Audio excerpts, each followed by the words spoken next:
গাজামুখী জাহাজ থেকে বাংলাদেশি মানবাধিকার কর্মী শহীদুল আলম সহ অনেকেই আটক। তারা নিরাপদে আছেন, ছেড়ে দেওয়া হবে জানালো ইসরায়েল। জনগণের বেতন নিয়ে ইউনিফর্ম পরে রাষ্ট্র, সংবিধান এবং আইনের বিরুদ্ধে অবস্থান গ্রহণ করেছিলেন, তাদের অপরাধের দায় রাষ্ট্র, সমাজ, প্রতিষ্ঠান, তাদের অর্গানাইজেশন বহন করবে না। এবার গুমের মামলায় শেখ হাসিনার বিরুদ্ধে গ্রেফতারি পরোয়ানা। মানবতা বিরোধী অপরাধের মামলায় তদন্ত কর্মকর্তাকে চতুর্থ দিনের মতো জেরা। গুলশানে ইইউ রাষ্ট্রদূতের সাথে বিএনপির বৈঠক। আগামী নির্বাচনে পর্যবেক্ষক পাঠানোর সিদ্ধান্তকে স্বাগত জানিয়েছে দলটি। বাংলাদেশে কি হবে সেটা বাংলাদেশের জনগণের কাছে নিয়ে যেতে হবে। জুলাই সনদের সংস্কার প্রস্তাবগুলো নিয়ে 3টি প্যাকেজে গণভোট করতে চায় ঐকমত্য কমিশন। দলগুলো একমত না হলে নেওয়া হবে বিশেষজ্ঞ মতামত। চট্টগ্রামে বাস চাপায় হেফাজত নেতার মৃত্যুতে মহাসড়ক অবরোধ, পরিকল্পিত হত্যাকাণ্ডের অভিযোগ। বাগেরহাটে সড়ক দুর্ঘটনায় প্রাণ গেছে এক শিক্ষকের।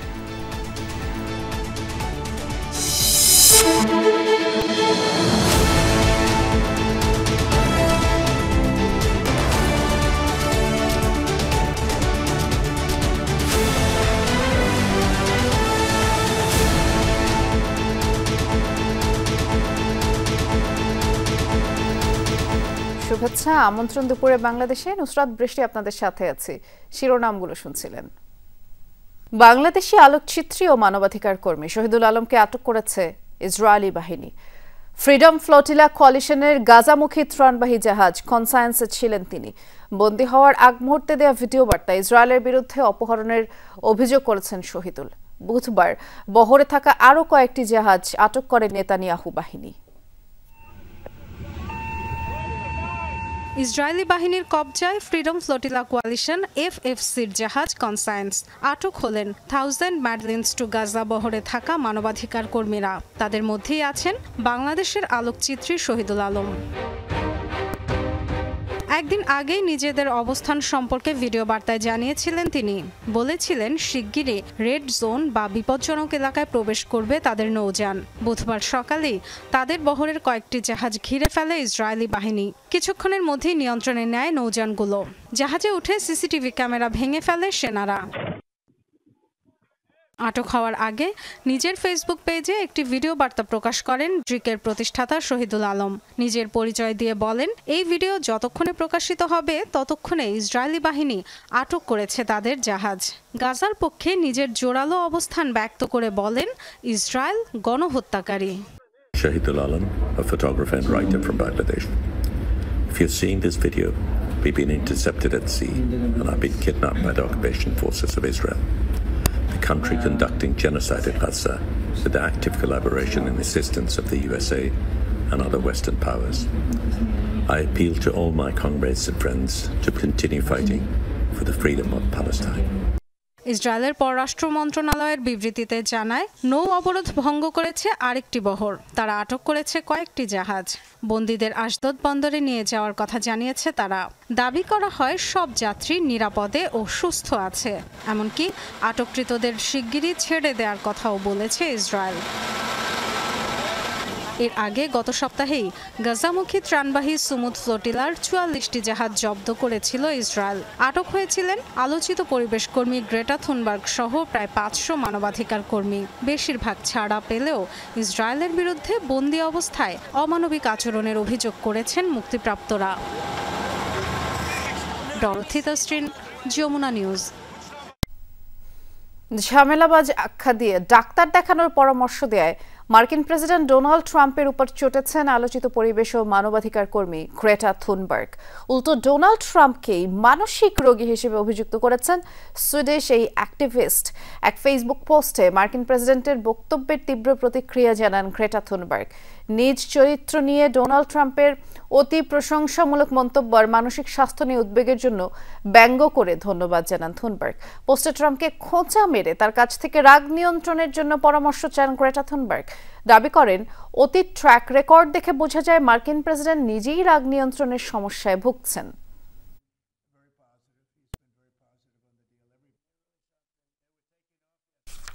আওয়ামী লীগ আমলে টিএফআই ও জেআইসি সেলে গুমের অভিযোগে 2 মামলায় শেখ হাসিনা এবং তারিক সিদ্দিক সহ 30 জনের বিরুদ্ধে আনুষ্ঠানিক অভিযোগ আমলে নিয়েছেন আন্তর্জাতিক অপরাধ আদালত।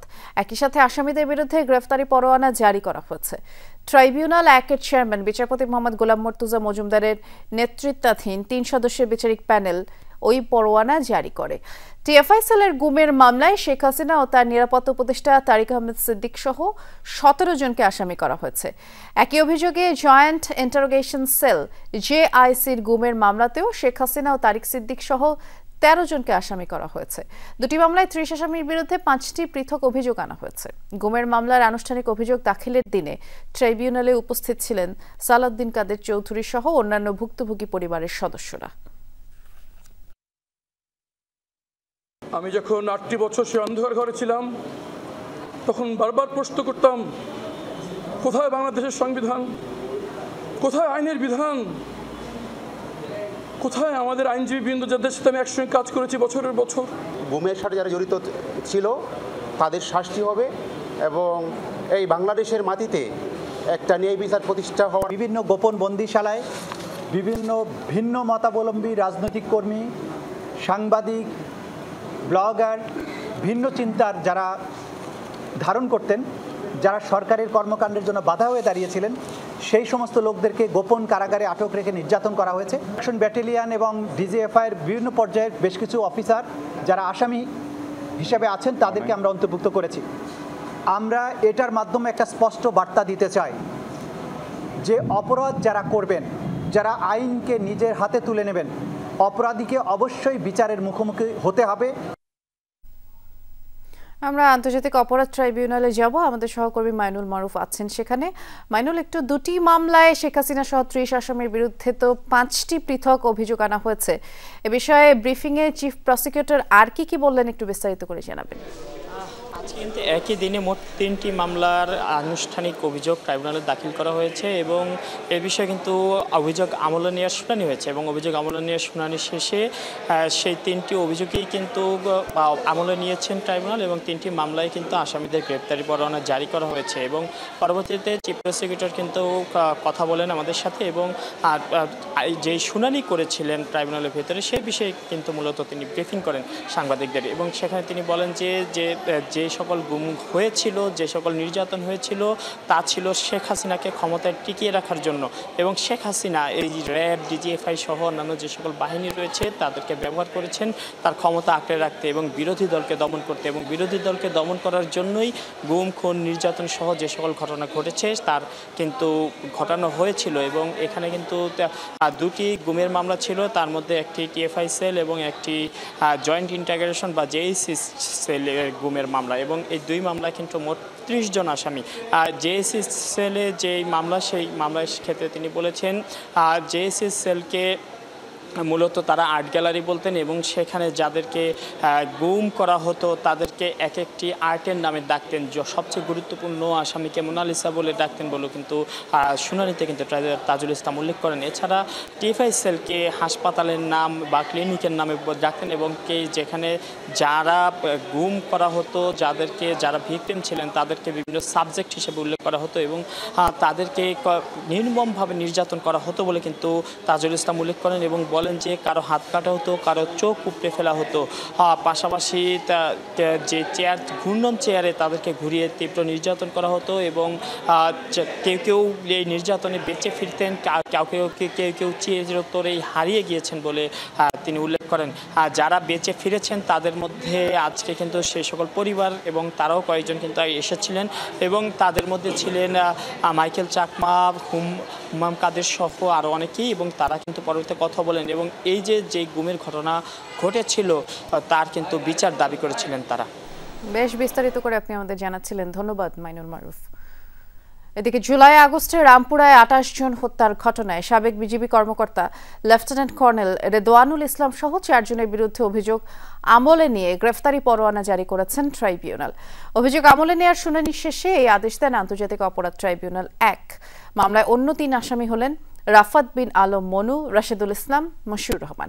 অভিযোগে বলা হয়, রামপুরায় বিজিবি কর্মকর্তা রেদওয়ানুল আন্দোলনকারীদের সরাসরি গুলি করেন। এছাড়া অন্যরাও নেতৃত্ব দিয়েছিলেন এই হত্যাযজ্ঞে। 28 জন নিহত হন। শেখ হাসিনা সহ 3 জনের বিরুদ্ধে মানবতা বিরোধী অপরাধের মামলায় আজ সবশেষ সাক্ষী ও মামলার মূল তদন্তকারী কর্মকর্তা মোহাম্মদ আলমগীরকে 4র্থ দিনের মতো জেরা করছেন ট্রাইব্যুনাল নিযুক্ত শেখ হাসিনার পক্ষের আইনজীবী। এছাড়া আশুলিয়াতে 6 লাশ পোড়ানোর মামলার সাক্ষ্য গ্রহণ চলছে ট্রাইব্যুনাল 1-এ।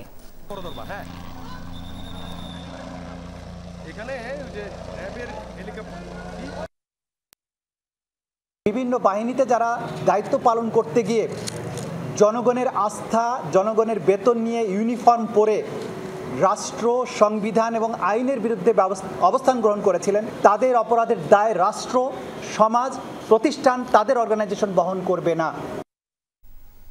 ত্রয়োদশ সংসদ নির্বাচনে ইউরোপীয় ইউনিয়নের পর্যবেক্ষক পাঠানোর সিদ্ধান্তকে স্বাগত জানিয়েছে বিএনপি। এছাড়া বাংলাদেশে শক্তিশালী সংসদের সাথে গণতন্ত্রের প্রাতিষ্ঠিকীকরণে সংস্থাটির সাথে একমত দলটি।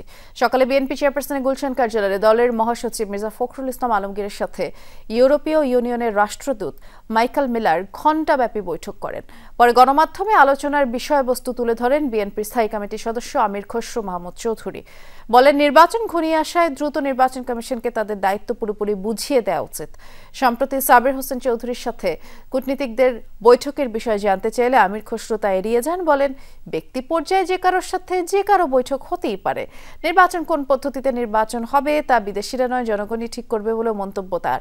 নিজস্ব দাবি নিয়ে রাজনৈতিক দলগুলোকে জনগণের কাছে যাওয়ার পরামর্শ দেন বিএনপির এই নেতা। কোন রাজনৈতিক দলকে কোন দেশের মানুষ দায়িত্ব দেয় নাই কোনটা হবে কোনটা হবে না। আপনি জনগণের কাছে যান, আপনার যদি কোনো ম্যান্ডেট নেওয়ার থাকে আগামী নির্বাচনে অংশগ্রহণ করেন, জনগণের কাছে যান, জনগণ সিদ্ধান্ত দেবে। কবে কিভাবে গণভোট অনুষ্ঠিত হবে তা ঠিক করতে আজ আবারও রাজনৈতিক দলগুলোর সাথে আলোচনায় বসছে ঐকমত্য কমিশন। 15 অক্টোবর মেয়াদ শেষ হতে যাওয়া এই কমিশন আজই শেষবারের মতো বৈঠকে বসছে।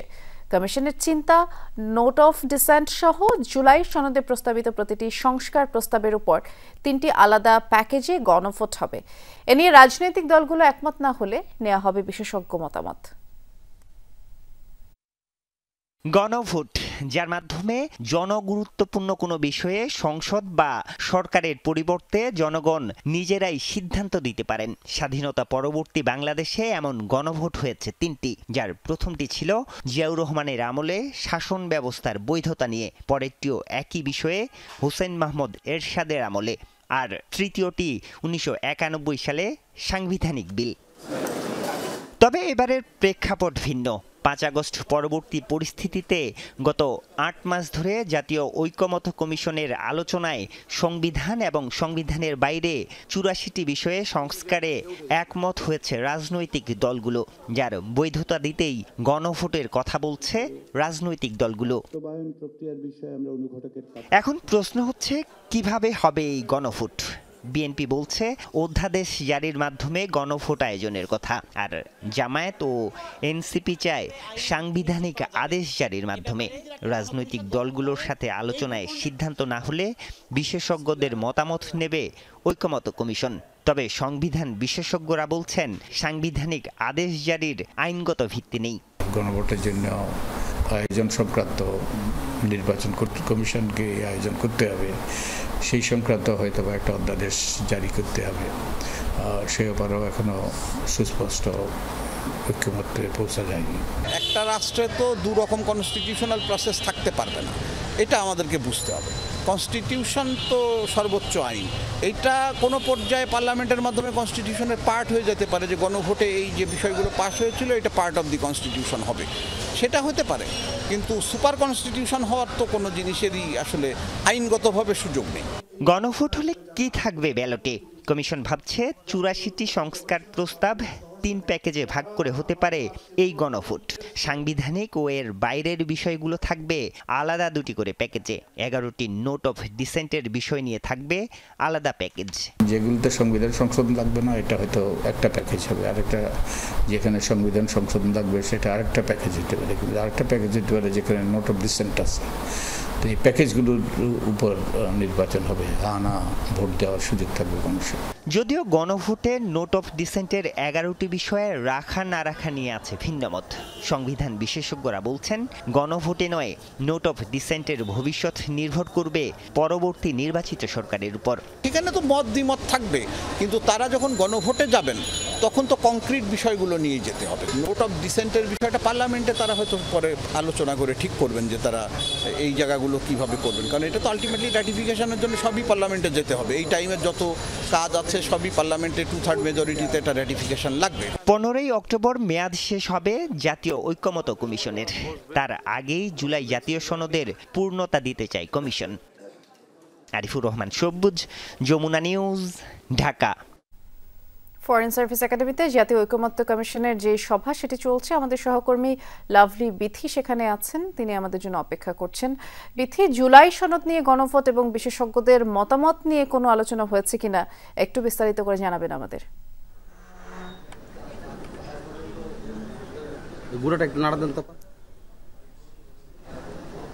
ঐকমত্য কমিশনের বৈঠকটি শুরু হওয়ার কথা ছিল, যদিও সেই বৈঠকটা এখনও শুরু হয়নি। তার কারণ 12টার দিকে বিশেষজ্ঞ কমিটির সাথে ঐকমত্য কমিশনটি বৈঠক হয়েছিল, সেটি আসলে শেষ পর্যন্ত কোনো ধরনের সিদ্ধান্ত আসতে পেরেছে কিনা তার জন্য, বা কী ধরনের সিদ্ধান্তে আসা যায় যে প্রস্তাবগুলো ছিল, যে সংবিধান দুইটি প্রস্তাবকে যদি আমরা 3টি প্রস্তাবকে যদি আমরা ধরি, যে একটা হচ্ছে সংবিধান আদেশ জারি করে তারপর হচ্ছে গণভোট, যে সেই গণভোটে জুলাই সনদের সাথে জনগণ একমত কিনা, হ্যাঁ অথবা না, এরকম একটি প্রস্তাব আছে। এবং তারপর যখন নির্বাচন হবে, নির্বাচনের পরে পরবর্তী নির্বাচিত সংসদ সংবিধানের 142 অনুচ্ছেদ ব্যবহার করে আরেকটি গণভোটের আয়োজন করবে এবং এই সংবিধান সংশোধন যে বিষয় সেগুলো বাস্তবায়ন করবে। এটি হচ্ছে বিএনপির প্রস্তাব। জামায়াতের যে প্রস্তাবটি আছে সেটি হচ্ছে যে গণভোট নির্বাচনের আগেই করতে হবে, জাতীয় নির্বাচনের আগে কোনো একটি সংবিধান আদেশ জারি করে, এবং সেই একটি গণভোটের মাধ্যমেই এই জুলাই সনদ বাস্তবায়ন করবে, সেটার একটা আইনি বাধ্যবাধকতার কথা তারা বলছেন। যদিও বর্তমান সাংবিধানিক এবং আইনি কাঠামো যদি আমরা বিবেচনা করি, আইনকে বিবেচনা করি, এই ধরনের কোনোভাবে মানে পদ্ধতি কিন্তু নেই যে গণভোট করে আইনি বাধ্যবাধকতা তৈরি করা যাবে এই মুহূর্তে। আর এনসিপির যে প্রস্তাব হচ্ছে যে সেটা রাষ্ট্রপতির আদেশ হোক অথবা সরকারের আদেশ হোক, কোনো একটি আদেশের মাধ্যমে গণভোট করে এবং তারপর একটি গণপরিষদ, অর্থাৎ এই 3টি প্রস্তাব নিয়ে বিশেষজ্ঞ কমিটির সাথে ঐকমত্য কমিশনের বেশ অনেকদিন ধরেই বৈঠক চলছে। দেখা যাক আজকে ঐকমত্য কমিশন চায় আজকেই তাদের এই মেয়াদ যেটি আছে সেটি যেন আজকে তারা শেষ করতে চায়, পরবর্তীতে কোনো ধরনের বৈঠকের যেন প্রয়োজন না হয়। তবে আমরা যতটুকু জানতে পারি আরও 2-1 দিন হয়তো বৈঠকটি হতে পারে। আরেকটি বিষয় হচ্ছে যে জুলাই সনদের মধ্যে 84টি বিষয়ে তারা একমত হয়েছে এবং 9টি বিষয়ে নোট অফ ডিসেন্ট অর্থাৎ আপত্তি আছে। এবং গণভোটের ক্ষেত্রে কিভাবে আসলে সেই ভোটটি হবে, যে 2টি বিষয় আলাদা করে 2টি আপত্তি এবং একমতের জায়গাগুলোতে হ্যাঁ অথবা না হবে, নাকি পুরো জুলাই সনদের উপর একটি গণভোট হবে। যদি গণভোট চূড়ান্ত হয় তারপর হয়তো তারা ডিসিশন নেবে বিশেষজ্ঞদের সাথে কথা বলে কোন পদ্ধতিতে গণভোটটি হবে। বেশ বিস্তারিত করে আপনি জানাচ্ছিলেন, অনেক ধন্যবাদ বিথি। চট্টগ্রামে বাস চাপায় হেফাজত নেতার মৃত্যুর ঘটনায় হাটহাজারী এলাকায় চট্টগ্রাম রাঙামাটি খাগড়াছড়ি মহাসড়কে বিক্ষোভ করেছেন হেফাজত নেতা কর্মীরা। সকাল থেকে হাটহাজারী মাদ্রাসা ও কলেজ রোড এলাকার সড়কে অবস্থান নেয় বিক্ষোভকারীরা। এতে যান চলাচল বন্ধ হয়ে যায়, ভোগান্তিতে পড়েন যাত্রীরা। বিক্ষোভকারীদের অভিযোগ, হেফাজতে ইসলাম বাংলাদেশের নির্বাহী সদস্য আল হিকমা মাদ্রাসার সাবেক মুহতামিম মাওলানা সোহেল চৌধুরীকে পরিকল্পিতভাবে বাস চাপা দিয়ে হত্যা করা হয়েছে। এ ঘটনায় জড়িতদের শাস্তির দাবিতে সড়কে অবস্থান নেয় তারা। পরে প্রশাসনের আশ্বাসে 4.5 ঘন্টা পর সড়ক থেকে সরে যান হেফাজত নেতা কর্মীরা। গতকাল বিকেলে রাউজান থেকে মোটরসাইকেলে হাটহাজারী যাওয়ার সময় বাস চাপায় সোহেল চৌধুরী মারা যান। ঘটনার পরে ঘাতক বাস জব্দ এবং চালককে আটক করে পুলিশ।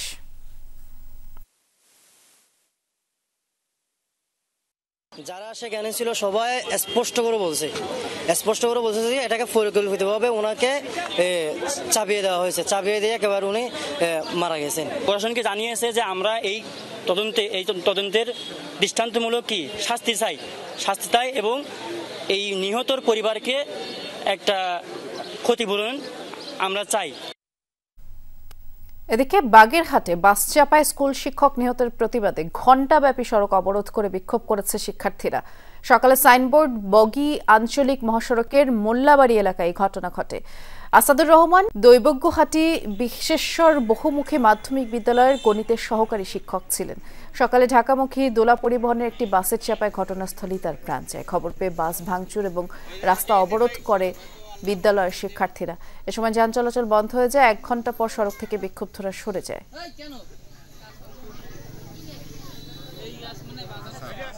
ইসরায়েলি বাহিনীর হাতে আটক বাংলাদেশি মানবাধিকার কর্মী শহীদুল আলমের বিষয়ে সরকারকে পদক্ষেপ নেওয়ার আহ্বান জানিয়েছেন বিএনপি মহাসচিব মির্জা ফখরুল ইসলাম আলমগীর। গাজা অভিমুখী কনসায়েন্সে নৌজাহান থেকে ইসরায়েলি বাহিনীর হাতে আটক হয়েছেন ধৃকের ব্যবস্থাপনা পরিচালক ও আলোকচিত্রী শহীদুল আলম। তার আটকের প্রতিবাদ জানিয়ে সামাজিক যোগাযোগ মাধ্যম ফেসবুকে বার্তা দিয়েছেন বিএনপি মহাসচিব মির্জা ফখরুল ইসলাম আলমগীর। দুপুরে শহীদুল আলমের বিষয়ে বার্তা দেন তিনি। পোস্টে মির্জা ফখরুল সরকারকে শহীদুল আলমের নিরাপদে বাংলাদেশে প্রত্যাবর্তন নিশ্চিত করার জন্য অবিলম্বে পদক্ষেপ নেওয়ার আহ্বান জানান। রাজধানীর মোহাম্মদপুর থানাধীন বেরিবাঁধ এলাকার বুড়িগঙ্গা ফিলিং স্টেশনে হামলা, ভাঙচুর ও লুটপাটের ঘটনা ঘটেছে। সিসি ক্যামেরা ফুটেজে দেখা গেছে শুক্রবার রাত 11টার দিকে 50 থেকে 60 জনের কিশোর গ্যাং গ্রুপ এই হামলা চালায়। লুটে নেয় 7 লাখ টাকা সহ মূল্যবান জিনিসপত্র। হামলার নেতৃত্বে ছিল কিশোর গ্যাং লিডার রাফাত, মহিদুল, সাব্বির, কাউসার, টুটুল সহ কয়েকজন। আর পেছন থেকে তাদের মদত দিচ্ছে মোহাম্মদপুর ও আদাবরের একটি সন্ত্রাসী গ্রুপ। সহকর্মী রাব্বি সিদ্দিকী বিস্তারিত জানাচ্ছেন। 3 অক্টোবর রাত 10:48 এভাবেই দল বেঁধে বেড়িবাঁধের বুড়িগঙ্গা ফিলিং স্টেশনে প্রবেশ করে 50 থেকে 60 জনের একটি দল। সবার মুখেই মাস্ক। ফিলিং স্টেশনে ঢুকেই প্রথমে বিদ্যুৎ লাইন ও সিসি ক্যামেরার সার্ভার বন্ধ করে দেয় সন্ত্রাসীরা। এরপর শুরু হয় তাণ্ডব। প্রায় 30 মিনিট ধরে চলে হামলা, ভাঙচুর, মারধর করা হয় স্টাফদের। এক পর্যায়ে পাম্প ম্যানেজারের রুমে ঢুকেও ভাঙচুর ও লুটপাট করে তারা। ক্যাশের ড্রয়ার ভেঙে লুটে নেয় 7 লাখ টাকা সহ মূল্যবান জিনিসপত্র। এদের কাজ হচ্ছে কি ডাকাতি, ছিনতাই এগুলো করা। তো এরা হয়তোবা আমাদের এখানে এই উদ্দেশ্যে আসছে। আমি যেটা মনে করি যে এটা একরকম ডাকাতি, এটা ডাকাতিই করা হয়। কারণ আমার প্রতিষ্ঠানে এসে আমার প্রতিষ্ঠানের কারেন্ট বন্ধ করে দিয়ে আমাদের স্টাফদেরকে মারধর করে আটকে রেখে তারা ক্যাশের চাবি ছিনিয়ে নিয়ে যেহেতু আমার টাকা পয়সা নিয়ে গেছে, এইটা আমি ডাকাতি মনে করি আর কি। পাম্প কর্তৃপক্ষ জানিয়েছে স্থানীয় কিশোর গ্যাং লিডার রাফাতের নেতৃত্বে এই হামলা হয়। সাথে ছিল কাউসার, মহিদুল, সাব্বির, ইমন, টুটুল, হান্নান, মামুন সহ গ্যাংয়ের আরও বহু সদস্য। রাফাত, সাব্বির, কাউসার এদের একটা সংঘবদ্ধ চক্র। এদের সাথে আর অন্যান্য অনেক লোক আছে, হান্নান, টুটুলে এরকমও নাম শুনছি আমরা। এরপর হচ্ছে আলামিন। তো এরকম আর কি এদের 50-60 জনের একটা গ্রুপ আসে এই ধরনের মানে অতর্কিত হামলা চালাইছে আর কি আমাদের উপরে। এতে আমাদের 2 জন স্টাফ আহত হয়েছে। খোঁজ নিয়ে জানা গেছে এই পাম্পটির মালিকানা নিয়ে 2 ভাইয়ের দ্বন্দ্ব দীর্ঘদিনের। আওয়ামী লীগ সরকারের আমলে ক্ষমতার দাপটে এটি ভোগ করতেন ছোট ভাই শাহিন। তবে শেখ হাসিনা ক্ষমতাচ্যুত হওয়ার পর বর্তমানে পাম্পটি চালাচ্ছেন বড় ভাই শামীম। 2 ভাইয়ের এই দ্বন্দ্বের জেরে একটি সন্ত্রাসী গ্রুপ ফায়দা নেওয়ার চেষ্টা করছে বলে অভিযোগ উঠেছে। এ ঘটনায় মোহাম্মদপুর থানায় 20 জনের নাম উল্লেখ সহ অজ্ঞাতনামা আরও 25 থেকে 20 জনকে আসামি করে মামলা হয়েছে। পুলিশ বলছে হামলায় জড়িত কিশোর গ্যাং ও তাদের মদতদাতাদের গ্রেফতারের চেষ্টা চলছে। নামীয় আসামি রয়েছে, এজাহার নামীয় আসামি রয়েছে 20 জন এবং 15-20 জন অজ্ঞাত আসামি রয়েছে এই ঘটনায়। তো আমরা অন্যান্য আসামিদের আইনের আওতায় আনার জন্য আমাদের অভিযান অব্যাহত রেখেছি। এর পেছনে কারা রয়েছে সেটিও আমরা খুঁজে বের করার চেষ্টা করছি। সেই সাথে ওই এলাকায় ফার্দার যেন আইন শৃঙ্খলা পরিস্থিতির অবনতি না ঘটে সেটি নিয়েও আমরা কাজ করে যাচ্ছি। কিশোর গ্যাংয়ের এমন নানা নৈরাজ্য হরহামেশাই ঘটে মোহাম্মদপুর আদাবর এলাকায়। পুলিশ সেনাবাহিনীর যৌথ অভিযানে অপরাধী গ্রেপ্তারের সংখ্যাও কম নয়। তারপরও অপরাধ নিয়ন্ত্রণে আনা বেশ চ্যালেঞ্জিং হয়ে উঠেছে নিরাপত্তা বাহিনীর জন্য। রাব্বি সিদ্দিকী, যমুনা নিউজ, ঢাকা। চট্টগ্রামে চলন্ত গাড়িতে গুলি করে বিএনপি কর্মীকে হত্যার ঘটনায় সন্দেহভাজন 4 জনকে আটক করেছে পুলিশ। তবে এখনো মামলা হয়নি। মরদেহ ময়নাতদন্তের জন্য মর্গে রাখা হয়েছে। এর আগে গতকাল বিকেলে হাটহাজারী মদুনাঘাট এলাকায় চলন্ত গাড়ি থামিয়ে হাকিমকে লক্ষ্য করে গুলি ছোড়ে দুর্বৃত্তরা। এ ঘটনায় গাড়ি চালক সহ 2 জন আহত হন। গুলিবিদ্ধ হাকিমকে হাসপাতালে নিলে মৃত ঘোষণা করেন চিকিৎসক। বিএনপির এক গ্রুপের নেতাকর্মীদের দাবি, রাউজানে আধিপত্য নিয়ে 2 নেতার বিরোধের জেরে এই হত্যাকাণ্ড ঘটতে পারে। তবে দলীয় কোন্দল নাকি ব্যবসায়িক বা অন্য কিছুর জেরে এই ঘটনা তা এখনো নিশ্চিত নয় পুলিশ।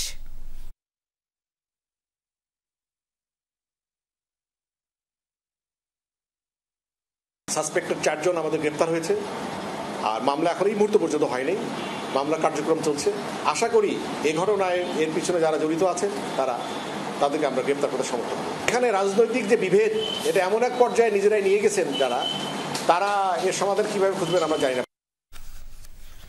টাইফয়েড টিকাদান ক্যাম্পেইন 2025 উপলক্ষে প্রায় 13 লাখ শিশুকে টাইফয়েডের টিকা দেওয়া হবে বলে জানিয়েছেন ঢাকা উত্তর সিটি কর্পোরেশনের প্রধান স্বাস্থ্য কর্মকর্তা ব্রিগেডিয়ার জেনারেল ইমরুল কায়েস চৌধুরী। দুপুরে রাজধানীর গুলশান নগর ভবনে এক সংবাদ সম্মেলনে তিনি বলেন, টাইফয়েড প্রতিরোধে আগামী 12 অক্টোবর থেকে 13 নভেম্বর পর্যন্ত এই টিকাদান কর্মসূচি চলবে। এছাড়া সেপ্টেম্বর থেকে অক্টোবরে ডেঙ্গু রোগীর সংখ্যা বেড়েছে, তাই ডেঙ্গু প্রতিরোধে বিভিন্ন উদ্যোগ নিয়েছে ডিএনসিসি। সঠিক তথ্যের জন্য প্রতিটি হাসপাতালে তথ্য নিতে ডেঙ্গু রোগীর কাছে লোক পাঠাবে ডিএনসিসি।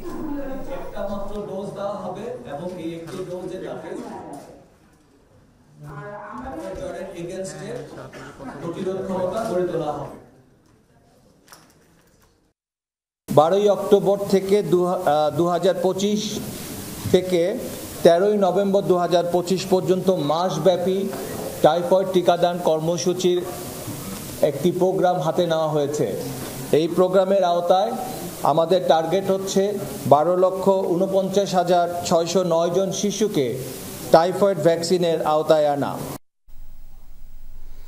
গাইবান্ধার সুন্দরগঞ্জ উপজেলায় উদ্বেগজনক হারে বাড়ছে অ্যানথ্রাক্স রোগীর সংখ্যা। গেল 2 সপ্তাহে উপসর্গ নিয়ে চিকিৎসা নিয়েছেন কমপক্ষে 20 জন। গত 1 মাসে বিভিন্ন এলাকায় শতাধিক গবাদি পশুর মৃত্যুর খবরও পাওয়া গেছে। স্থানীয়দের অভিযোগ, গবাদি পশুর মধ্যে অ্যানথ্রাক্স ছড়িয়ে পড়লেও উপজেলা প্রাণী সম্পদ বিভাগ কার্যকর পদক্ষেপ নেয়নি। অসুস্থ পশুকে ভ্যাকসিন প্রয়োগের ক্ষেত্রে বাড়তি টাকা আদায়ের অভিযোগও তুলেছেন তারা।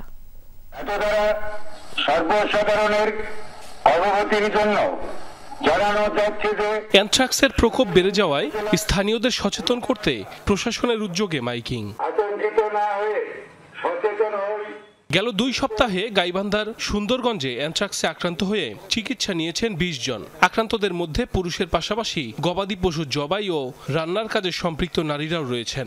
এরপর থেকেই নড়েচড়ে বসে উপজেলা প্রশাসন। সচেতনতামূলক সভার আয়োজন হচ্ছে আশপাশের উপজেলাগুলোতেও। তবে গবাদি পশুর চিকিৎসা নিয়ে ভোগান্তির অভিযোগ রয়েছে মালিকদের।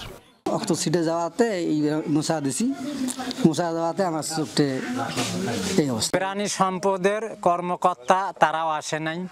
হ্যাঁ, কোনো ভ্যাকসিন ট্যাক্সিন দিলে তো অবশ্যই আমরা জান্য হয়। এই বাড়ি বাবু বাড়ি ওই বাড়িতে মানে একটা ধরছে, এদের মরবেন নাকছে। অসুস্থ গবাদি পশু জবাই থেকে বিরত থাকার পাশাপাশি আতঙ্কিত না হওয়ার আহ্বান উপজেলা স্বাস্থ্য ও পরিবার পরিকল্পনা কর্মকর্তার। তবে স্থানীয়রা বলছেন আরও আগেই উদ্যোগ নেওয়া উচিত ছিল।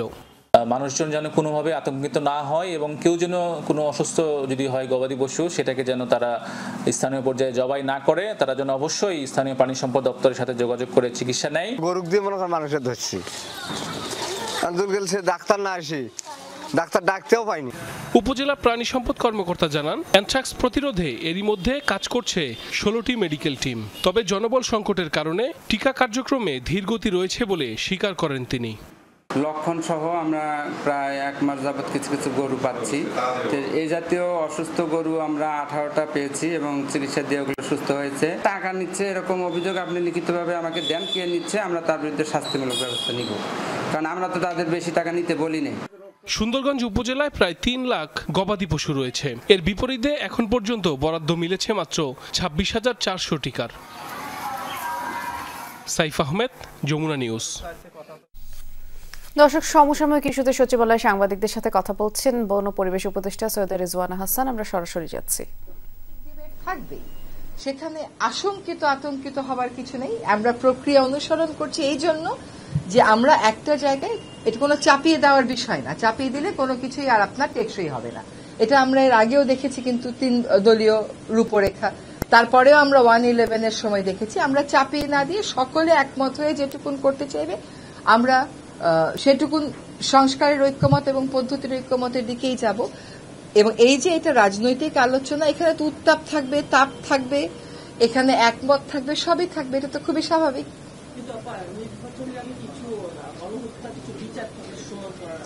শোনেন, বিচার কখন হবে সেটা তো আসলে পুরো শুনানি প্রক্রিয়া শেষ হবে, সাক্ষ্য গ্রহণ প্রক্রিয়া শেষ হবে, তার পরে বলা যাবে। আমি তো তার আগে বলতে পারবো না যে এটা অক্টোবর মাসে রায় হবে। এই প্রক্রিয়া শেষ হওয়ার পরে তারপরে বলা যাবে যে হবে কিনা। আমরা সেই পথেই এগোচ্ছি। আমাদের যে ক্যালেন্ডার, সেই ক্যালেন্ডারে তো আমরা এখনো কোথাও ফেল করিনি। ফলে যে মামলাগুলো আছে বিচারাধীন, সেগুলোর বিচার প্রক্রিয়া শেষ হলেই হবে এবং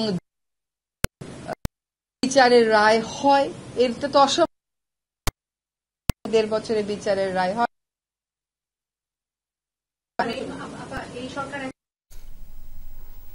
রিজওয়ান হাসান কথা বলছিলেন, সরাসরি দেখছিলেন। চাকসু নির্বাচনে ইশতেহার ঘোষণা করছে শিবির সমর্থিত প্যানেল। আমরা সরাসরি যাচ্ছি সেখানে।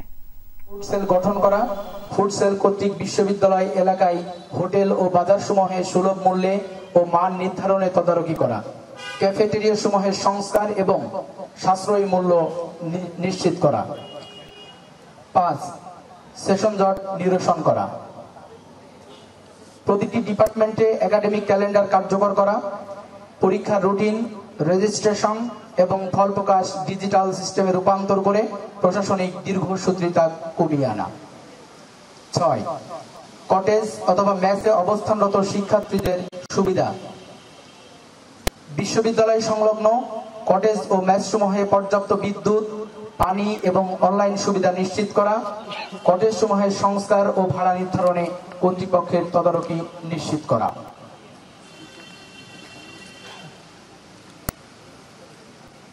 7. নিয়মিত চাকসু নির্বাচন। চাকসু নির্বাচনকে বিশ্ববিদ্যালয়ের একাডেমিক ক্যালেন্ডারে অন্তর্ভুক্ত করে নিয়মিত নির্বাচনের ব্যবস্থা করা। 8. ফ্যাসিবাদের দোসর মুক্ত ক্যাম্পাস বিনির্মাণ।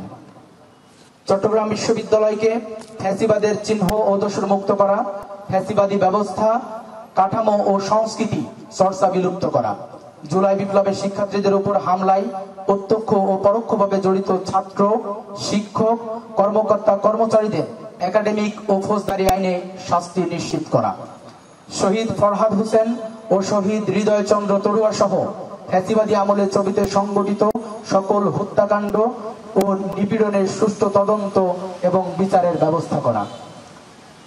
9. মুক্তিযুদ্ধ ও জুলাই বিপ্লবের আকাঙ্ক্ষা ধারণ।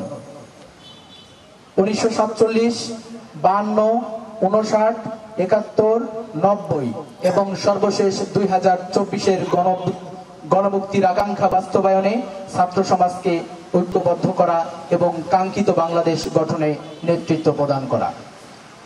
10. মাতৃত্বকালীন ছুটি ও নারী বান্ধব কমন রুম। ছাত্রীদের জন্য মাতৃত্বকালীন ছুটি নিশ্চিত করা, ফ্যাকাল্টি ও লাইব্রেরি সহ গুরুত্বপূর্ণ সকল স্থানে নারী শিক্ষার্থীদের জন্য চাইল্ড কেয়ার সুবিধা ও ব্রেস্ট ফিডিং কর্নার সম্বলিত কমন রুম নিশ্চিত করা। চাকসু নির্বাচনে ইশতেহার ঘোষণা করছিল শিবির সমর্থিত প্যানেল। আমরা সরাসরি দেখাচ্ছিলাম আপনাদের সেটি। রাজশাহী বিশ্ববিদ্যালয় কেন্দ্রীয় ছাত্র সংসদ রাকসু নির্বাচনের প্রার্থীদের জমজমাট প্রচারণায় মুখর ক্যাম্পাস। সকাল থেকে আবাসিক হল, টুকিটাকি চত্বর, পরিবহন মার্কেট, শহীদ মিনার প্রাঙ্গণ সহ ক্যাম্পাসের বিভিন্ন স্থানে প্রচারণা চালাচ্ছেন প্রার্থীরা। শিক্ষার্থীদের মন জয়ের পাশাপাশি বিভিন্ন সমস্যা সমাধানের আশ্বাস দিচ্ছেন।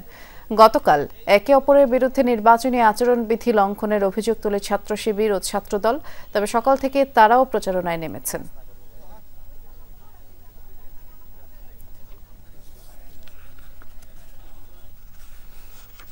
শিক্ষক নিবন্ধনে উত্তীর্ণ সুপারিশ বঞ্চিত 16,000 জনকে অবিলম্বে গণবিজ্ঞপ্তির মাধ্যমে নিয়োগ দেওয়ার দাবি জানিয়েছেন বঞ্চিত প্রার্থীরা। অন্যথায় রাজপথ অবরোধ সহ কঠোর কর্মসূচি দেওয়ার হুঁশিয়ারিও দেওয়া হয়েছে। সকালে রাজধানী সেগুনবাগিচা ঢাকা রিপোর্টার্স ইউনিটিতে সংবাদ সম্মেলনে 18তম শিক্ষক নিবন্ধনে চূড়ান্তভাবে উত্তীর্ণ সুপারিশ বঞ্চিতরা এমন ঘোষণা করেন। তারা বলেন 1 লাখের বেশি শিক্ষক পদের বিপরীতে মাত্র 41,627 জন প্রার্থী সুপারিশপ্রাপ্ত হয়, যেখানে আরও প্রায় 60,000-এর বেশি অধিক পদ শূন্য রয়েছে। অথচ রাজস্ব সংকটের অজুহাতে শিক্ষক নিবন্ধন পরীক্ষায় উত্তীর্ণ 16,000-এর বেশি প্রার্থীকে নিয়োগ দেওয়া হয়নি, যা কোনোভাবেই গ্রহণযোগ্য নয়।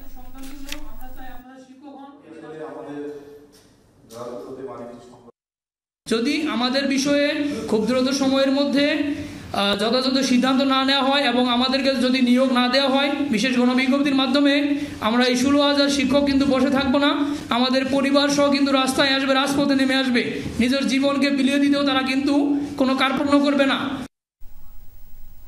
বাংলাদেশ কৃষি ব্যাংক প্রয়াত রাষ্ট্রপতি জিয়াউর রহমানের হাত ধরে এদেশে কৃষি বিপ্লব ঘটিয়েছে বলে মন্তব্য করেছেন কৃষি bank employees union CBA B 985 এর সভাপতি ফয়েজ উদ্দিন আহমেদ।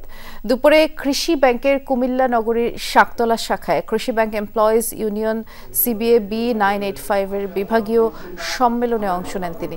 প্রধান অতিথির বক্তব্যে ফয়েজ উদ্দিন বলেন, দেশের ক্রান্তিলগ্নে স্বৈরাচার বিরোধী আন্দোলনে কৃষি ব্যাংকের এমপ্লয়িজ ইউনিয়ন উল্লেখযোগ্য ভূমিকা রেখেছে। আগামীতেও দেশের উন্নয়নে গুরুত্বপূর্ণ ভূমিকা রাখবে তারা। সম্মেলনে জাতীয়তাবাদী শ্রমিক দল, কুমিল্লা জেলার আহ্বায়ক, কৃষি ব্যাংক কুমিল্লার সভাপতি, সিবিএ নেতা সহ অন্যরা উপস্থিত ছিলেন।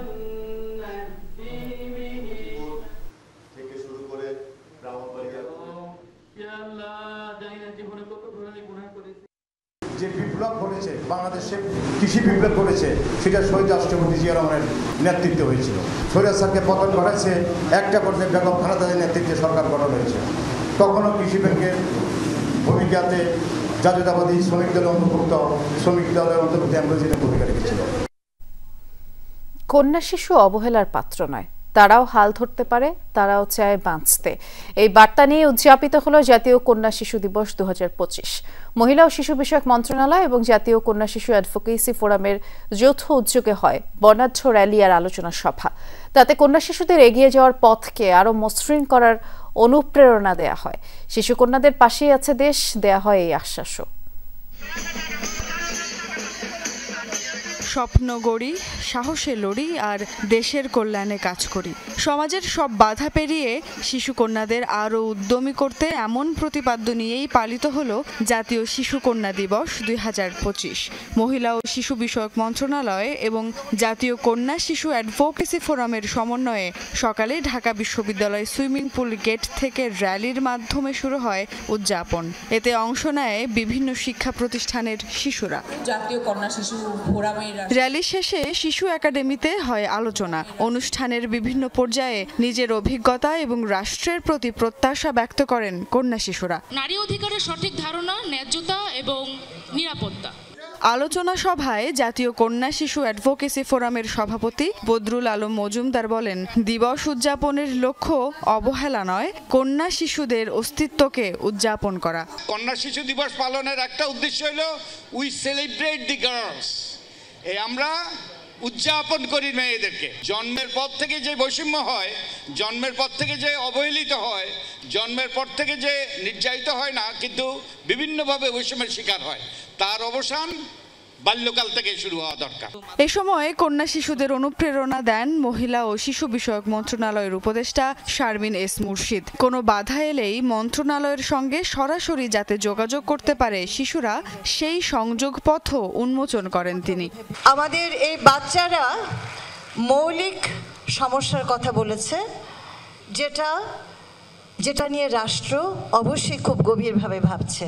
এই মন্ত্রণালয় শিশুদের, কন্যা শিশুদের এবং শিশুদের অভিভাবক বলবো, প্রোটেক্টর বলবো, দায়িত্ব এই মন্ত্রণালয়ের। আমরা স্বীকার করছি, আমরা এটার জন্য কাজ করছি এবং আমরা একটা কাঠামো তৈরি করার চেষ্টা করছি।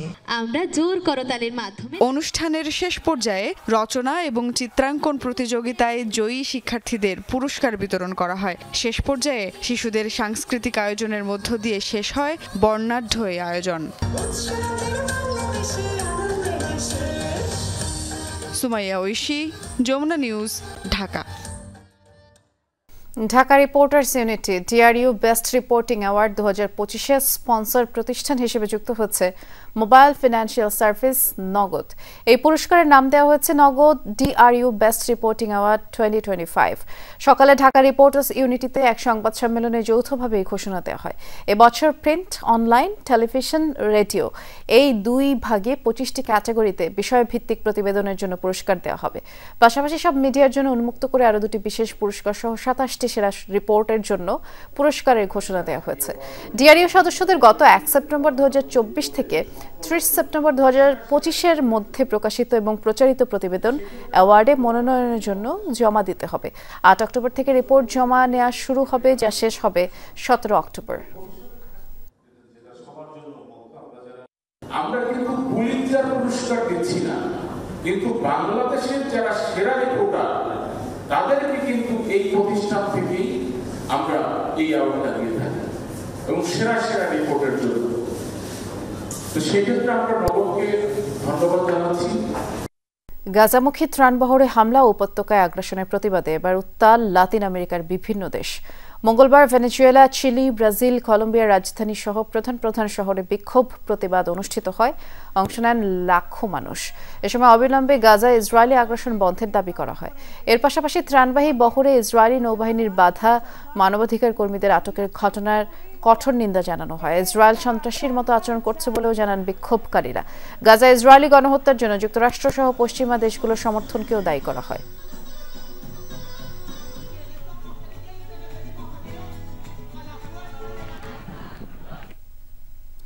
এদিকে মিশরে ইসরায়েলের সাথে দ্বিতীয় দিনের আলোচনায় গাজা থেকে আইডিএফ সেনাদের সম্পূর্ণরূপে প্রত্যাহারের নিশ্চয়তা চেয়েছে হামাস। এ বিষয়ে আন্তর্জাতিক নিশ্চয়তা দেওয়ার আহ্বান জানিয়েছে ফিলিস্তিনি স্বাধীনতাকামী গোষ্ঠীটি। একই সাথে ইসরায়েলি জিম্মিদের মুক্তির সময়সূচি নিয়ে বিস্তারিত আলোচনা হয়েছে। জিম্মি মুক্তির শেষ ধাপের মধ্যে উপত্যকা থেকে চূড়ান্তভাবে ইসরায়েলি সেনাদের প্রত্যাহার করতে হবে বলে দাবি তুলেছেন হামাস কর্মকর্তারা। এদিকে জিম্মি মুক্তির পর গাজায় পুনরায় হামলা করবে না ইসরায়েল, এই প্রতিশ্রুতি দিয়েছেন মার্কিন প্রেসিডেন্ট ডোনাল্ড ট্রাম্প। মঙ্গলবার মিশরের শার্ম আল শেখ শহরে দ্বিতীয় দিনের মতো পরোক্ষ আলোচনায় বসে হামাস ও ইসরায়েলের প্রতিনিধিরা। এতে মধ্যস্থতাকারী হিসেবে ছিল যুক্তরাষ্ট্র, কাতার, মিশরের প্রতিনিধিরা। বুধবার তৃতীয় দিনের আলোচনায় কাতারের প্রধানমন্ত্রীরও অংশ নেওয়ার কথা।